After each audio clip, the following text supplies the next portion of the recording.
from another dimension. If you believe in redemption, I'm calling to you from another dimension. All right. Vaccinate Canadians under 40 and natives first, say the experts. This is out of the Windsor Star.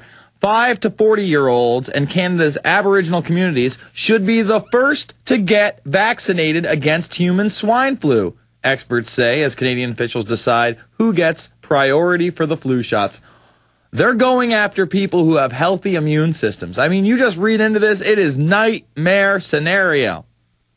But the vaccine will become available in batches, meaning the entire population can't get vaccinated at once. Did you hear that? The entire population of Canada is going to be vaccinated against piggy flu.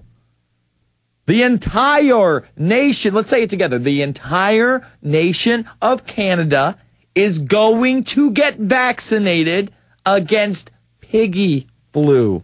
And here comes the nightmare. You know, I guess I have to repeat it 3 dozen times, maybe 4, maybe 5 dozen, that they're going to give it to your kids first, and they're going to make the schools makeshift shot centers for you too. You, listening and watching right now, your friends and families, the ones that are telling you probably that the pig flu scare doesn't exist and that the WHO doesn't exist, and they have no idea what pandemic level 6 really means. Gymnasiums would be used for mass school-based vaccination programs. Here's the good one from the experts. But experts say the harder to reach group will be the 18 to 30-year-olds. Some of them are in school, a lot of them are not, McDonald said. They're very much living in the moment and don't necessarily see themselves as being at risk, which they're not at risk. It's not a level 6 in reality if you went by the old definitions of what a pandemic was, but they changed the definitions. Just type in CNN, WHO changes definition for pandemic. It's Orwell time, folks. 1984 is here. They just changed the definition if they want more power, if they want to vaccinate everybody with pure hell. Let's see.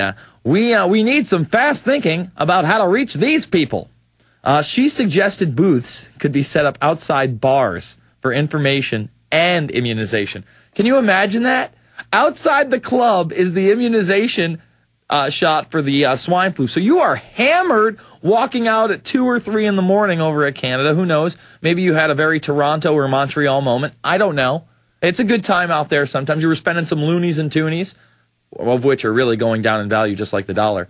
Anyway, so you're hammered out of your mind. And you walk out, and they're like, hey, swine flu shot. Ah. You're rolling up your sleeve quicker than you can say Jim Beam and his friend. Oh, man, I can't even think of the other guy. Oh, Captain Morgan. That's what I was going to say. But, folks, outside of bars, it's not bad enough they're going to poison your children first. They're going to go after your college-aged kids and the youngsters by going outside of bars to stick them with the needle. You got to be creative about how to really think out of the box. And, of course, one of the challenges will be getting people to agree to the shots. Some people won't want them. I wonder why. And for some reason, they say there's pros and cons to putting children first. But they say babies under 6 months of age are not vaccinated against flu. So what I think that means is that if you're above 6 months, these are babies. They're going to inject babies under a year old with...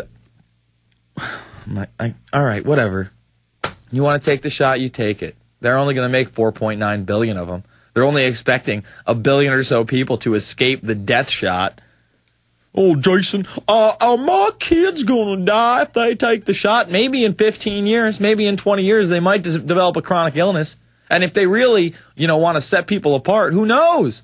Maybe there will be a certain death rate right away. Maybe there will be some really bad reactions to the shot off the bat. Baxter is making it. You know Baxter, the ones that got caught. What was it? Shipping off H1N1, or was it H1N1 or was it H5N1? H5N1 is the bird flu, avian flu remedies. It was supposed to be the vaccinations for them to 14 different countries, and gets to the Czech Republic. What happens? Oh, we inject a ferret and it dies. And we look into it. Oh, it's contaminated with 3 different types of flu virus, 2 types of bird flu virus that is live, and a type of human flu virus. Yeah, that could be a mistake. MSNBC, Bloomberg, the only ones that touch it in this country. And nobody makes a big deal out of it. Nobody. Plan to teach military robots the rules of war. Technology has always distanced the soldiers who use weapons from the people who get hit. Absolutely. And it's only going to get further and further. We reported last week on two of the latest military, I think one was a UAV and the other one was like a tank type thing. And guess what they're controlled by? A standard Xbox 360 controller. It's literally like playing Xbox 360 while you're killing people for real. You betcha. Yes. It's no longer science fiction. It is fact. He is particularly interested in how such machines might be programmed to act ethically, obeying the rules of engagement. Yeah, machines are going to act ethically. And they're going to argue that machines can act more ethically than human beings, so they should run our lives. All right, I promised I'd take your call, so we're going to hit some calls before we go over just a huge amount of news. CERN's back online. The iPhone's more popular than ever.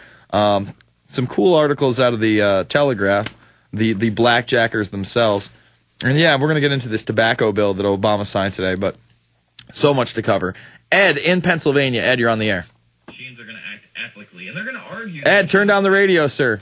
Human beings, so they should run our Hook it up. You got 30 seconds. All right. You on, buddy? We're going to hit some calls. Or we drop you. Bye, Ed. Let's go to Nigel in New Hampshire. Nigel, you're on the air. Oh, hello. Yes, first I have to say I love your show, and I love what you're doing, and keep fighting, man. Oh, thank you.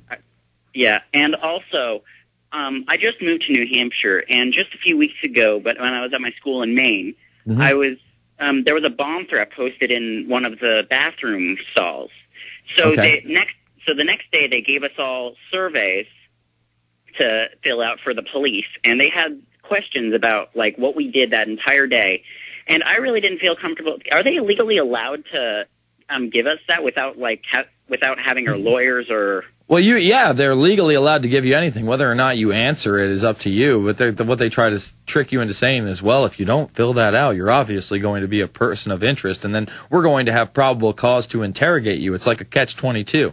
You know what I mean? So in other words, you don't have to do anything, but they're not expecting you to make a big fuss about it unless you're guilty. God forbid you invoke a Fourth Amendment right and say, I have the right not to be searched and seized on my persons and property, and you don't have any reason to be asking me these questions. So, theoretically, you could lawyer up, but it's only going to make you look like more of a suspect. And, even if they don't have anything and they can't find the guy, they're going to bring that up against you in court. It's a pretty disgusting system, eh? Yeah, very disgusting. You got anything else for me, Nigel? Nope, not at all. Thank you very much. Thank you, brother. Let's go to Matt in California. Matt, you're on the line. How you doing? Good. Okay, so I was looking on Huffington Post, and that site disgusts me. But I was looking at it, and there was a collage video of different pro-Iranian democracy protests around the United States and the world. Sure. And and I go, okay, it just disgusted me. So I go to Paul Craig Roberts' article, which is a great article, and it says if the mullahs didn't defraud Khatami, who was like a reformer, he won 70% of the vote. Mm-hmm. It seems unlikely they would defraud an establishment figure like Mousavi, who was a foreign minister in the most conservative government. And then I go, and he was the foreign minister of Mohammed al-Rajai, mm-hmm. and it says here that he was a part of the leader in the movement to purge Iranian universities of American and European influences. And this collage video had, John Lennon's Imagine music over it. So fitting. Of course. Yeah, and I'm just, I want to, tell people this is your reform candidate. He's an extremely conservative Muslim, and that he wanted to purge Iranian universities of anything. A part of a government that wanted to purge Iranian universities of all Western influences. Are people just so fluoridated that they're not getting that this pro democracy candidate is basically the same thing as ruling mullah or an ayatollah? I can't believe it. Well, I can. They believe what the news tells you, and we were taping C-SPAN today, and they're using the same. Excuse me for a second. They're using the same rhetoric that they used during the Russia and Georgia conflict. This is about freedom. This is about democracy. This is about a free people and humanity. Meanwhile, demonizing Ahmadinejad, who I'm not a big fan of, but man, excuse me. I need a glass of water. I only got like 90 seconds before I can go get one. Anyway, it seems to me that they're using the same kind of rhetoric to destabilize the region. I think Paul Craig Roberts is pretty dead on there. And people buy it, man. I mean, Saakashvili can get up on Glenn Beck and talk about how this is really about a new world order, a.k.a. it's about him joining NATO, and, you know, he's behind the invasion in Iraq and Afghanistan, and they had the third largest amount of troops there. But people don't know that. They think Georgia was attacked by Russia, and Georgians just want freedom and democracy. You know, they buy what they're fed. It's pretty sad. And if I can say one more thing, I Sure. went to MEMRI.org. It's a Middle East Media Research Institute project, and it's, I think it's run by the Mossad. I think that came out. But you can go on there and listen to a speech by Khomeini,